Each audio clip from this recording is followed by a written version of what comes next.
The sun was shining brightly as Marcus Johnson pulled the family SUV onto the highway. The car was packed with snacks, suitcases, and a cooler filled with drinks for the long drive ahead.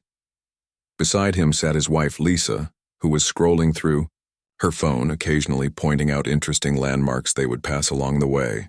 In the back seat, their two children, Caleb and Maya, were busy arguing over whose turn it was to control the music playlist. It was the first day of their summer road trip, a journey that had been planned for months. This year, the Johnsons decided to escape the noise of Chicago and head west to Colorado. They wanted to spend time together as a family, away from work deadlines, school projects, and the endless distractions of city life. For Marcus, this vacation was especially important. After a stressful few months at his job, he needed a break. But there was something about his job that no one outside of his immediate circle knew. He wasn't just any ordinary office worker.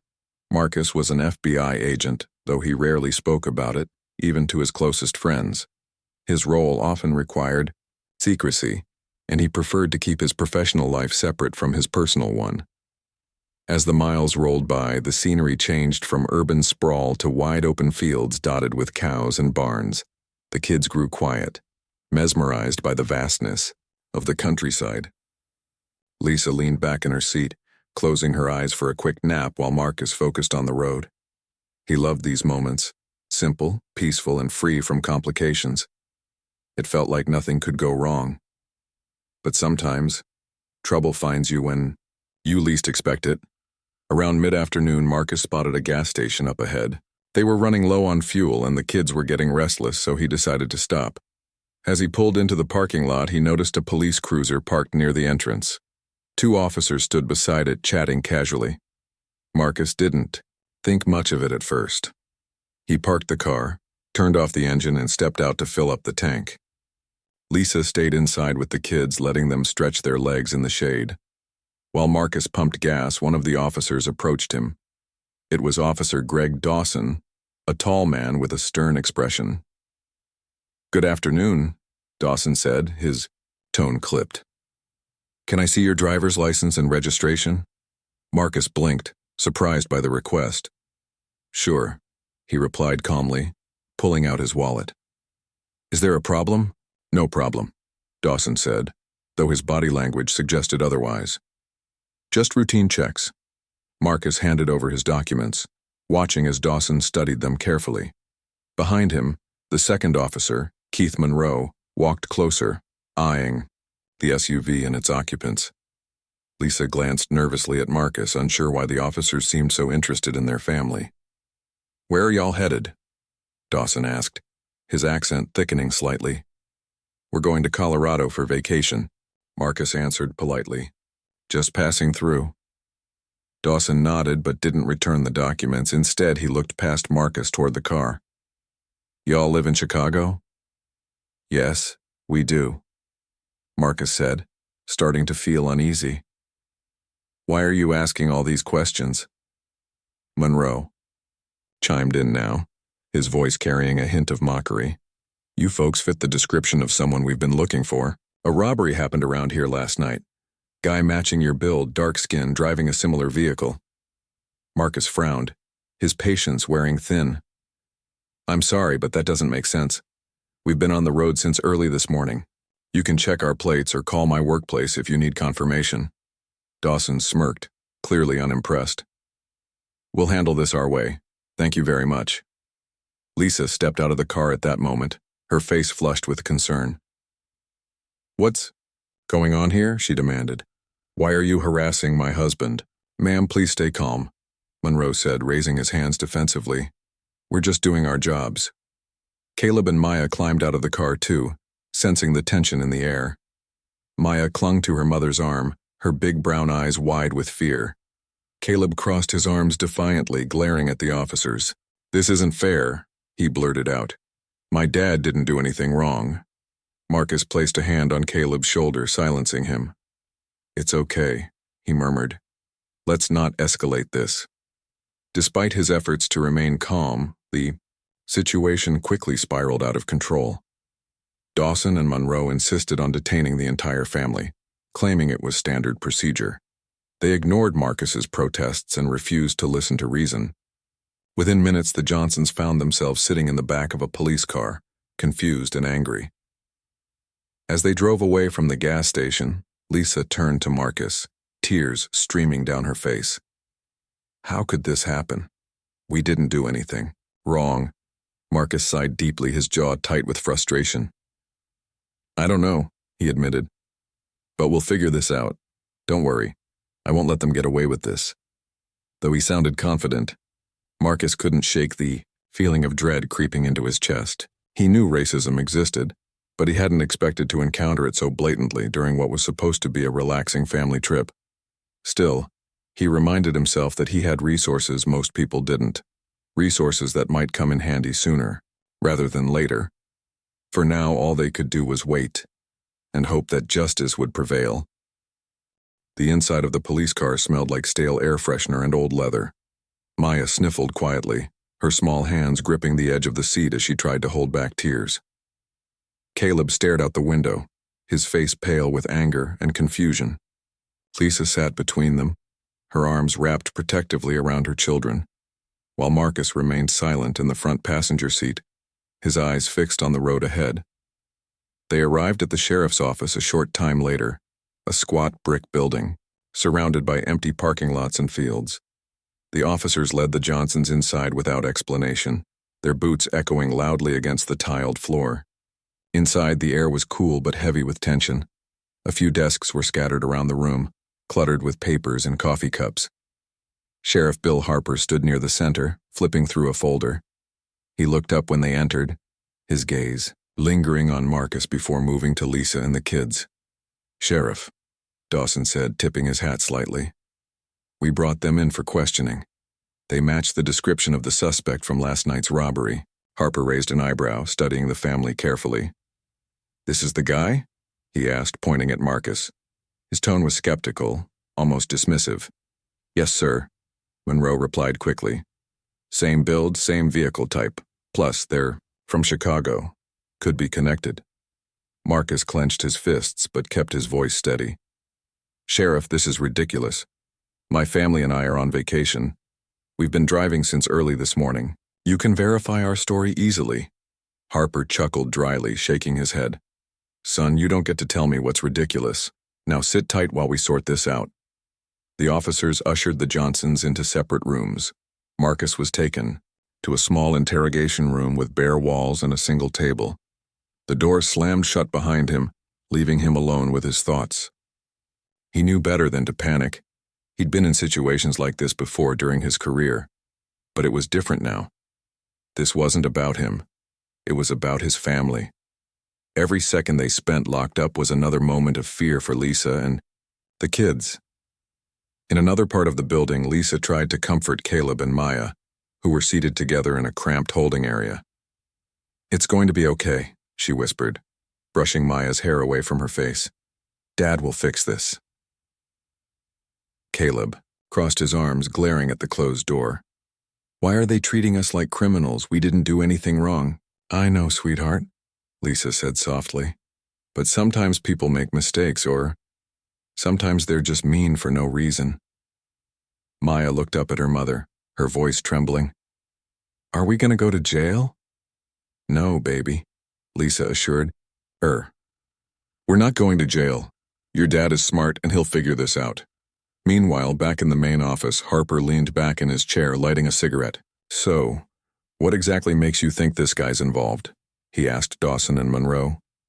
He fits the profile, Dawson replied confidently. Dark skin, muscular build, driving a black SUV. And those city folks always think they're better than us. Harper exhaled a cloud of smoke, narrowing his eyes. You sure you're not letting your personal feelings cloud your judgment here? Monroe shifted uncomfortably. No, sir. We're just doing our jobs. Fine, Harper muttered. Let's see if he cracks under pressure. Bring him in. When Marcus was brought back into the main office, Harper gestured for him to sit down. All right, mister, the sheriff began, leaning forward. Tell me where you were last night. Marcus took a deep breath, keeping his tone calm and measured. I already told your officers we were in Chicago. My wife and I put the kids to bed early because we had a long drive ahead of us. We left home around 5 in the morning. And how? Do I know you're telling the truth? Harper asked, tapping his pen against the desk. You can check my phone records, credit card transactions, or even call my employer, Marcus suggested. I'm happy to provide whatever proof you need. Harper smirked, clearly unimpressed. Oh, we'll get to that. But first, let's talk about why someone like you would come all the way out here to our little town. Someone like me? Marcus repeated, raising an eyebrow. You know what I mean, Harper said, his tone sharp, big city types sticking their noses where they don't belong. Lisa, still in the holding area with the kids, could hear fragments of the conversation through the thin walls. Her heart sank as she realized the real reason they were being detained. It wasn't about evidence or profiles, it was about prejudice. She squeezed Caleb's hand tightly, fighting back tears. Back in the office, Marcus felt his patience wearing thin. Look, Sheriff, he said firmly, you're wasting everyone's time. If you have any legitimate questions, ask them. Otherwise, let my family go. Harper leaned back in his chair, studying Marcus closely. You've got quite the mouth on you, don't you? Maybe some time in a cell will teach you some respect. Before Marcus could respond, Dawson and Monroe stepped forward, grabbing his arms roughly. Come on, tough guy, Dawson sneered. Let's show you to your new accommodations. As Marcus was led away, Harper turned to his officers. Keep the rest of them here overnight. See if that softens him up. By late afternoon, the entire family was reunited in the holding area. The room was cold, with only a single bench to sit on. Lisa immediately pulled Caleb and Mia close, trying to shield them from the harsh reality of their situation.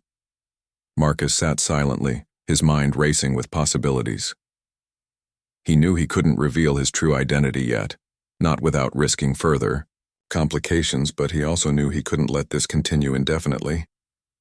Dad, Caleb said finally, breaking the silence. What are we going to do? Are we stuck here forever? Marcus forced a smile, placing a reassuring hand on his son's shoulder. Don't worry, buddy. I've got a plan. Everything's going to be okay. Though his words sounded confident, Marcus couldn't shake the weight of responsibility pressing down on him. He glanced at Lisa, who gave him a small nod of encouragement. For now, all they could do was wait and hope that help would arrive soon. Outside, the sun began to set, casting long shadows across the parking lot.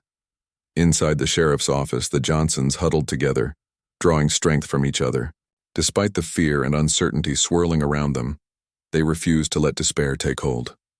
After all, they were a family, and families stick together, no matter what. The hours dragged on, and the holding area grew colder as night fell. The faint hum of fluorescent lights buzzed overhead, casting a harsh glow that made everyone look pale and tired. Maya had curled up on Lisa's lap, her head resting against her mother's chest. Caleb sat cross-legged on the bench, his arms crossed tightly, staring at the floor. Marcus leaned against the wall, his face blank but his mind racing. He knew they couldn't stay like this for long. His family deserved better. Lisa glanced at Marcus, her eyes filled with worry. What are we going to do? She whispered, careful not to wake Maya. They're not listening to us. Marcus didn't answer right away. Instead, he reached into his pocket and pulled out his phone. It was almost dead, but it still had enough battery for one last call or message. He opened a secure app, the kind used by FBI agents to communicate discreetly. With quick, deliberate movements, he typed out a short note. Situation in rural Texas. False detention based on racial profiling. Coordinates attached. Need urgent assistance. He hesitated for a moment before hitting send. The message would go directly to Assistant Director Alan Peterson, his boss at the FBI. Marcus trusted Peterson to act quickly and discreetly. For now, though, all they could do was wait. In the meantime, Sheriff Harper and his deputies were growing restless. Dawson paced outside the holding area, muttering to himself. Monroe sat at a desk, flipping through old case files without much interest. Harper, meanwhile, leaned back in his chair, lighting another cigarette. He glanced at the clock on the wall, then at the closed door leading to the Johnsons' holding area. Something about the situation felt off to him, but he couldn't quite put his finger on it. What's taking so long? Harper barked suddenly, making both Dawson and Monroe jump. Why hasn't this guy cracked yet? He's stubborn, sir, Dawson replied quickly. But give it a few more hours. No one can hold out forever. Harper grunted, clearly unconvinced. I don't like loose ends. If he really is clean, and I'm not saying he is, we need to wrap this up fast. Folks around here talk, and I don't want any bad press, Monroe nodded nervously. Maybe we should question him again, push harder this time? No, Harper said sharply. We've done enough, let him stew for a bit. If he's guilty, he'll slip up eventually. Back in the holding area, Lisa noticed Marcus staring at his phone. Did you send the message? She asked quietly. Marcus nodded. Yeah, help. We'll come. We just have to be patient. Caleb looked up, his voice barely above a whisper. Who did you message, Dad? Is someone coming to get us? Marcus smiled faintly. Someone who can fix this, don't worry, son, just try to rest. Maya stirred in Lisa's arms, mumbling something in her sleep. Lisa kissed the top of her head, rocking her gently. She wanted to believe Marcus's words, but doubt gnawed at her. What if no one came? What if these officers refused to listen, even when presented with proof? Hours passed, and the silence in the holding area became suffocating. The only sounds were the occasional creak of footsteps outside and the distant hum of traffic. Finally, just as exhaustion began to overwhelm them, a loud knock echoed through the room. The door swung open, revealing Officer Dawson once again. All right, folks, he said gruffly. Time for another chat. Marcus stood up slowly, his expression calm but firm. With me or my family? You, Dawson snapped. Let's go. As Marcus followed Dawson out of the room, Lisa gripped Caleb's hand tightly. It's going to be okay, she murmured, though she wasn't sure whom she was trying to convince, her children or herself. In the interrogation room, Harper was waiting, his arms folded across his chest. Still sticking to your story, huh? He asked, his tone dripping with sarcasm. Yes, Marcus replied evenly. Because it's the truth. Harper smirked, leaning forward slightly. You think you're smarter than us, don't you? Big city, hotshot waltzing into our town thinking you're untouchable. I'm not trying to be untouchable, Marcus said, keeping his voice steady. I'm just asking for fairness. You've got nothing on me, not a shred of evidence, so why are we still here? Before Harper could respond, the sound of tires screeching outside caught everyone's attention. Dawson rushed to the window, pulling back the blinds. A convoy of black SUVs had pulled into the parking lot, their headlights cutting through the darkness. Federal plates gleamed under the dim streetlights. What the hell is this? Harper muttered, his face turning pale. Moments later, the front door burst open and a group of men and women in dark suits stormed inside. Leading them was Agent Ryan Carter, a tall, imposing figure with sharp features and an air of authority. He scanned the room quickly, his gaze landing on Harper. Sheriff Harper? Carter asked, his voice commanding. That's me, Harper stammered, standing up. Who are you? Agent Ryan Carter, FBI, Carter announced, flashing his badge. We received reports of misconduct involving one of our own. Care to explain what's going on here? Harper's mouth dropped open and he turned to Dawson, who looked equally stunned. One of your own? Harper repeated weakly. Carter nodded, gesturing toward the holding area. That man you've been detaining is Special Agent Marcus Johnson. He works for us. Now, unless you have concrete evidence tying him to a crime, I suggest you release him and his family immediately. The room fell silent. Harper stared at Carter, then at Marcus, who remained composed despite the chaos unfolding around him. Finally, Harper cleared his throat, his bravado crumbling. There must be some mistake. We were just following procedure. Procedure? Carter echoed, raising an eyebrow. Detaining an innocent family based on nothing more than racial profiling doesn't sound like proper procedure to me. Harper shifted uncomfortably, glancing at Dawson and Monroe for support. Neither officer said a word. They simply stood there looking defeated. Carter turned to Marcus, his expression softening slightly. "Are you all right, Agent Johnson?" Marcus nodded. "Yes, sir. My family and I are fine, but we'd appreciate being released as soon as possible." "Of course," Carter replied. "We'll handle everything from here." Within minutes, the Johnsons were escorted out of the holding area and reunited in the main office. Lisa hugged Marcus tightly, tears streaming down her face. Caleb and Maya clung to their parents, overwhelmed by relief. Outside, reporters had begun gathering, alerted by an anonymous tip-off. Cameras flashed, and microphones were thrust toward the family, but Carter held up a hand signaling for privacy. "For now, let's get you home," Carter told Marcus quietly. "We'll address the rest later." As they walked toward the waiting SUVs, Marcus glanced back at the sheriff's office. Harper and his deputies stood frozen, watching helplessly as federal agents took control of the scene. Marcus felt a mix of emotions: anger, frustration, and a strange sense of vindication. But above all, he felt grateful. His family was safe, and justice would prevail. For Lisa and the kids, the ordeal was far from over emotionally. Maya buried her face in Lisa's shoulder while Caleb clenched his fists, still fuming over how unfairly they'd been treated. Marcus wrapped an arm around Lisa, pulling her close. "It's over now," he whispered. "We'll get through this together." And as the convoy drove away, leaving the small-town sheriff's office behind, Marcus knew one thing for certain. This experience would change them forever, but it wouldn't break them. The ride back to their hotel was quiet, the kind of silence that weighed heavily on everyone.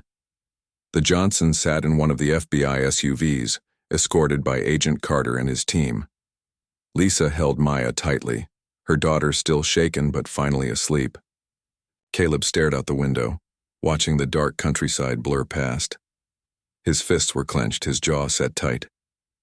Marcus sat beside Lisa, his arm around her shoulders, trying to offer comfort, even though he felt drained himself.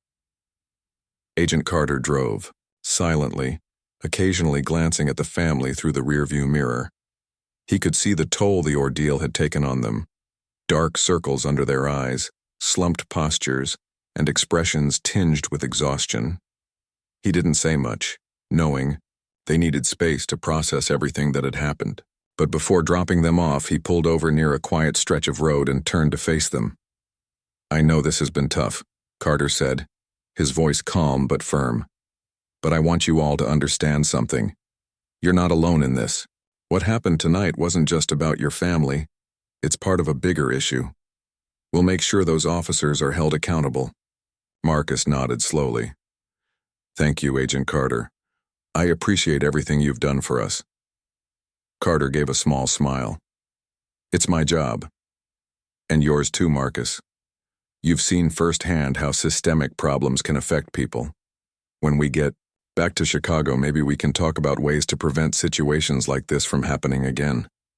Lisa looked up, her eyes red from crying but filled with determination. "We'd like that. This shouldn't happen to anyone else." With that, Carter started the car again and drove them to a nearby hotel. The FBI had arranged for a suite where the family could rest safely for the night. As they stepped inside, the warmth and comfort of the room felt surreal after hours spent in the cold, sterile holding area. Maya crawled into bed without saying a word, falling asleep almost instantly. Caleb lingered by the window, staring out at the parking lot below, lost in thought. Lisa sank onto the couch, covering her face with her hands. "I can't believe this actually happened," she murmured, her voice trembling. "How could they treat us like criminals, like animals?" Marcus sat beside her, pulling her close. "I don't have all the answers, Lisa. But what I do know is that we're stronger than this. We'll get through it, together." She leaned into him, letting out a shaky breath. "I just hate that the kids had to see that. They're so young." "They're resilient," Marcus said softly, "and they'll learn from this. Not every lesson is easy, but it doesn't mean it's not important." Meanwhile, back at the sheriff's office, chaos reigned. Sheriff Harper paced furiously in his cramped office, his face flushed with anger and embarrassment. Dawson and Monroe stood awkwardly in the corner, avoiding eye contact. Outside, federal agents were going through files, taking photographs, and interviewing other deputies. Reporters continued to swarm the building, shouting questions and snapping pictures. "This is a disaster," Harper muttered, slamming his fist against the desk. "How did this happen? How did we miss the fact that he's an FBI agent?" Dawson cleared his throat nervously. "Sir, we were just following protocol. He matched the description." "Protocol?" Harper interrupted, his voice rising. "You call racial profiling protocol? Do you realize what this means for us, for the department?" Monroe shifted uncomfortably. "What do we do now, Sheriff?" Harper sighed deeply, rubbing his temples. "We cooperate. If we fight this, it'll only make things worse. Let the feds do their investigation and pray they find nothing else incriminating." As if on cue, Agent Carter appeared in the doorway, flanked by 2 other agents. "Sheriff Harper," he said curtly, "we need to discuss next steps." Harper forced a weak smile. "Of course, Agent Carter. Whatever you need." Carter stepped inside, closing the door behind him. "First, we'll be reviewing all records related to last night's robbery. Second, we'll conduct interviews with your staff to determine whether this incident was isolated or indicative of broader issues within your department." Harper swallowed hard, nodding quickly. "Absolutely. Transparency is key. And third," Carter added, his tone sharpening, "you'll issue a public apology to the Johnson family. Anything less will reflect poorly on you and your department." Harper hesitated, his pride warring with self-preservation. Finally, he nodded again. "Consider it done." Back at the hotel, the Johnsons tried to settle in for the night. Maya slept soundly, curled up under the blankets.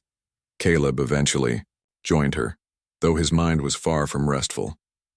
Lisa lay awake beside Marcus, staring at the ceiling. Neither of them spoke, but the weight of the day hung between them like a storm cloud. "You should try to sleep," Marcus whispered finally. "We'll figure everything out tomorrow." "I can't stop thinking about it," Lisa admitted, "about how easily they dismissed us, about how scared Maya was." "I know," Marcus said, his voice heavy with regret. "But remember, we have resources most people don't. We can use this experience to help others, to push for change." Lisa turned to look at him, her expression softening. "You're right. Maybe that's the silver lining here. If we can shine a light on what happened, maybe it'll make a difference." Marcus smiled faintly. "That's the spirit." The next morning, news outlets across the country picked up the story.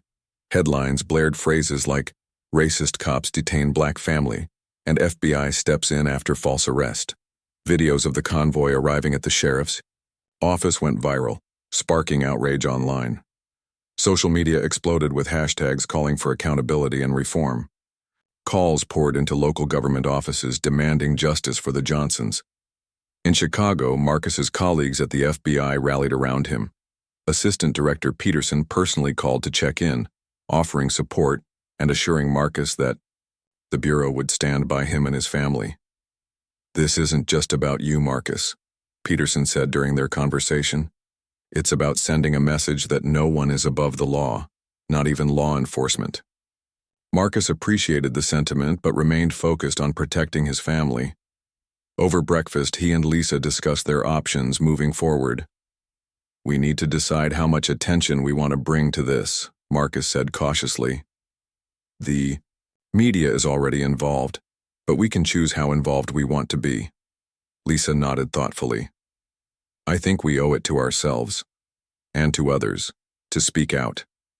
If sharing our story helps someone else avoid what we went through, then it's worth it," Marcus agreed. "Okay, let's do it together."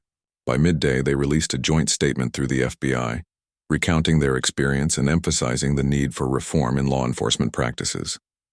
The response was overwhelming. Messages of support flooded in from strangers, activists, and community leaders alike. Many praised the Johnsons for their courage, while others shared their own stories of discrimination and injustice. For Caleb and Maya, the attention was both exciting and overwhelming. Caleb struggled with feelings of anger and helplessness, often retreating to his room to write in a journal. Maya, on the other hand, found solace in drawing pictures of her family surrounded by hearts and sunshine. Despite the trauma, they clung to each other and to their parents for strength. As the days passed, the initial shock began to fade, replaced by a renewed sense of purpose.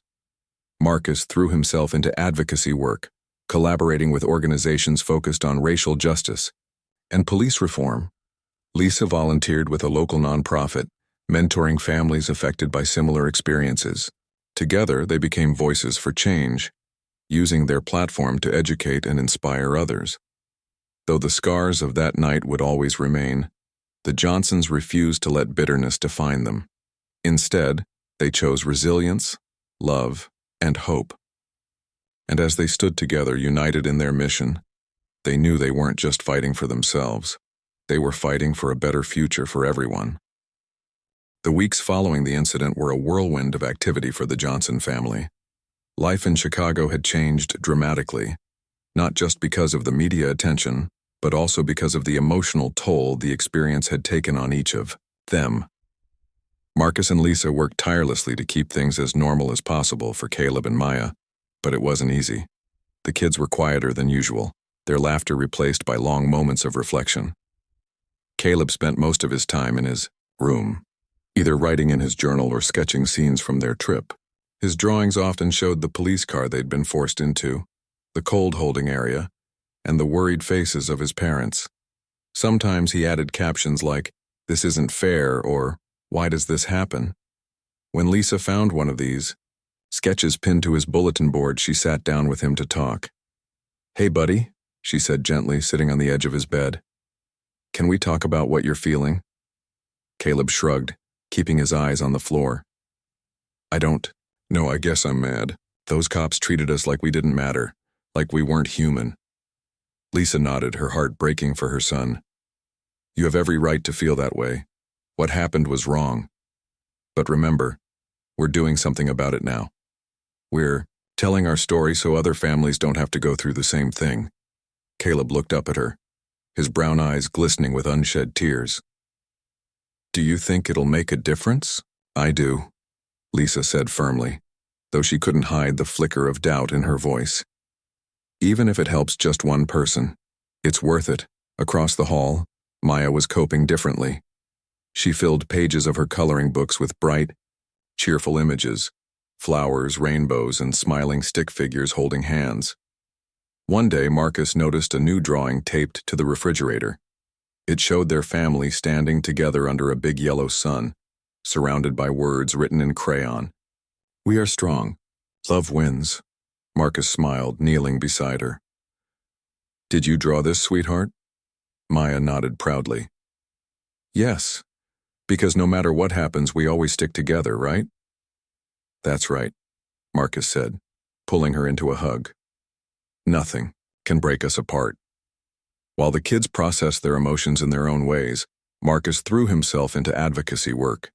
He partnered with local organizations to lead workshops aimed at improving relationships between law enforcement and marginalized communities. At first, he felt hesitant about stepping into such a public role. It wasn't something he'd ever imagined doing.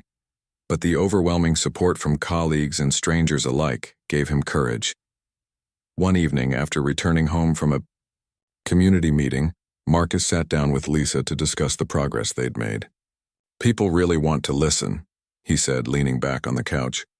"They're angry about what happened to us and they're ready to push for change." Lisa smiled faintly, sipping her tea. "That's good to hear. But are you okay? You've been working nonstop since we got back."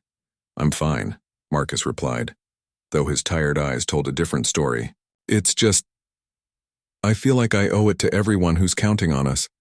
If I can use my position at the FBI to make a difference, I have to try." Lisa reached over, placing a hand on his arm. "Just don't forget to take care of yourself, too. The kids need you, and so do I." Marcus squeezed her hand, grateful for her reminder. "You're right. I'll slow down a bit." Meanwhile, the fallout from the incident continued to ripple outward. Back in Texas, the sheriff's department faced intense scrutiny. Federal investigators uncovered years of misconduct, including cases of racial profiling excessive force, and falsified evidence.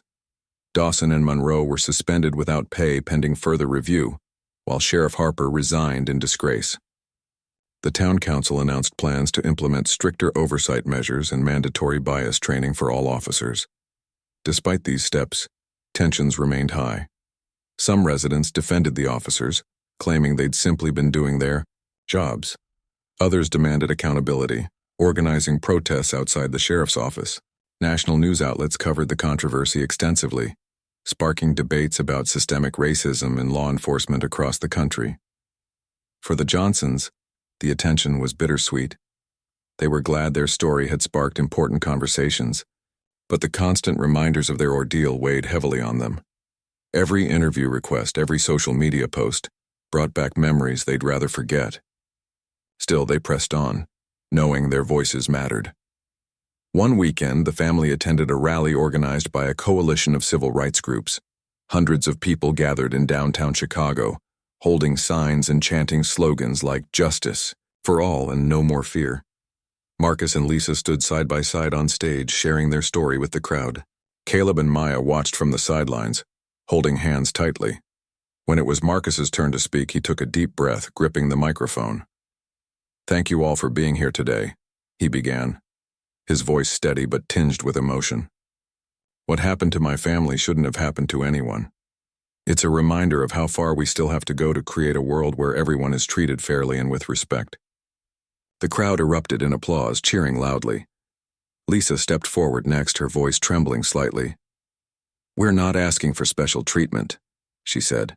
"We're asking for fairness, for understanding, for justice. And we won't stop fighting until we get it." As the rally came to an end, strangers approached the family to thank them. Some shared their own stories of discrimination, while others simply offered hugs and words of encouragement. Caleb and Maya clung to their parents, overwhelmed but proud. Later that night, as they drove home, Maya broke the silence. "Dad, do you think things will get better someday?" Marcus glanced at her in the rearview mirror, his expression thoughtful. "I believe they will, sweetheart. Change takes time, but it starts with people standing up and saying enough is enough." "And that's what we're doing, right?" Caleb asked, looking hopeful. "Exactly," Marcus said, smiling. "We're part of something bigger than ourselves, something that can make a real difference." As the months passed, the Johnsons settled into a new rhythm.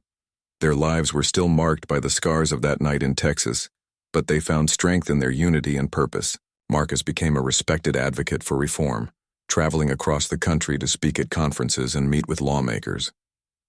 Lisa channeled her energy into mentoring families affected by similar experiences, offering guidance and support. Caleb and Maya returned to school, slowly regaining their confidence and joy. Though the road ahead wouldn't be easy, the Johnsons faced it together, with love, resilience, and an unwavering commitment to creating a better future. They knew they couldn't erase the past, but they could shape the days to come. And in doing so, they inspired countless others to join them in the fight for justice. Months had passed since the night the Johnson family was detained in Texas, but the memory lingered like a shadow that refused to fade completely. Life in Chicago had returned to a semblance of normalcy, though it was clear that nothing would ever truly be the same. The experience had changed them all, Marcus, Lisa, Caleb, and Maya, in ways they were still trying to understand. Marcus spent his days balancing his work at the FBI with his growing role as an advocate for racial justice.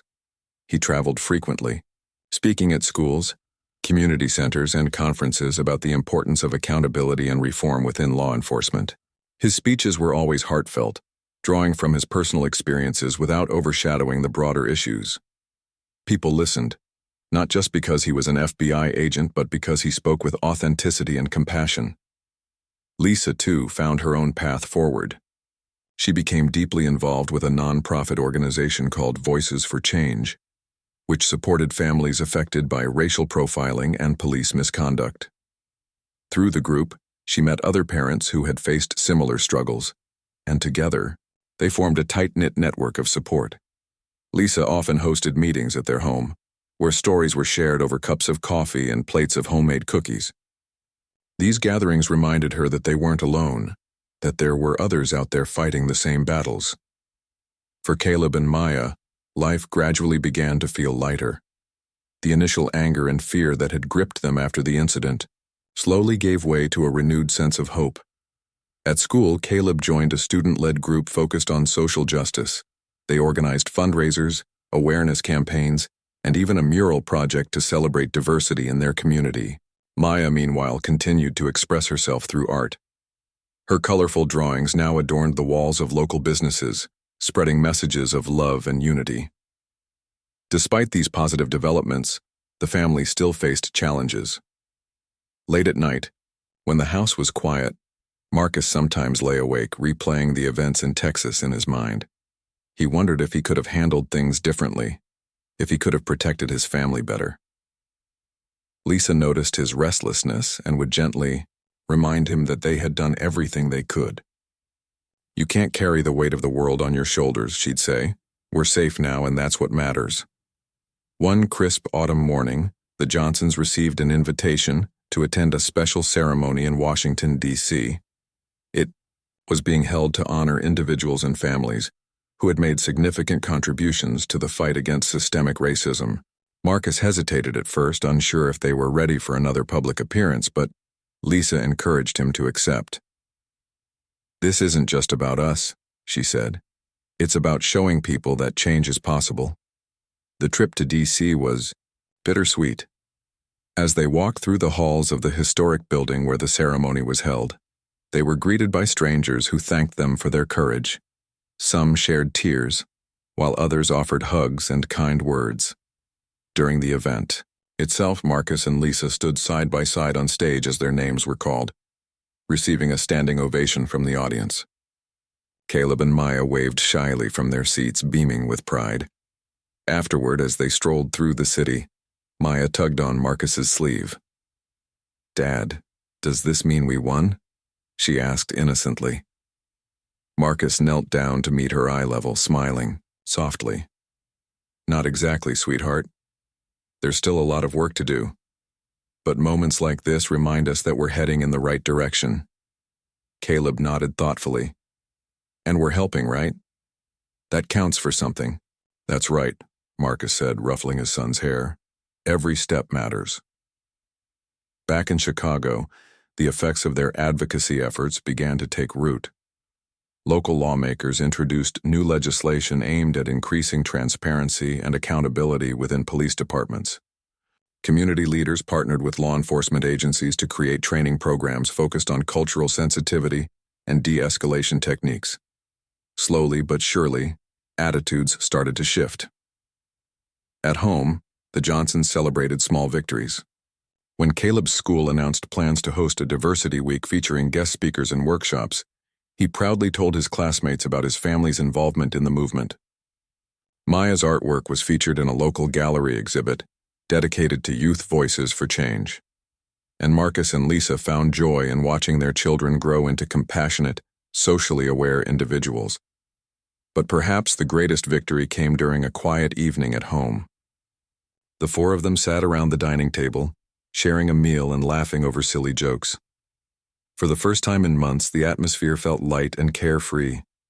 There were no lingering shadows of fear or anger, just the warmth of love and connection. Dessert was served. Lisa raised her glass. "To us," she said with a smile, "for sticking together and never giving up." "To us," Marcus echoed, clinking his glass against hers. Caleb and Maya chimed in enthusiastically, their laughter filling the room. In that moment, surrounded by the people he loved most, Marcus felt a deep sense of gratitude. They had been tested in ways they never imagined, but they had emerged stronger and more united than ever. In the weeks and months that followed, the Johnsons continued their work, driven by the belief that every action, no matter how small, could lead to meaningful change. They knew the road ahead wouldn't always be smooth, but they faced it with courage and determination. Together, they proved that love and resilience could overcome even the darkest of times. As winter approached, snow blanketed the streets of Chicago, transforming the city into a sparkling wonderland. The Johnsons bundled up and ventured outside, building snowmen and sledding down hills until their cheeks turned rosy with cold. For a few hours, the world felt simple and pure, a reminder that joy could still exist alongside struggle. That night, as they gathered around the fireplace, Marcus looked at his family and felt a wave of peace wash over him.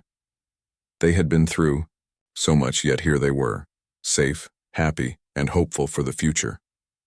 Whatever challenges lay ahead, he knew they would face them together, and that, he realized, was the true measure of their strength.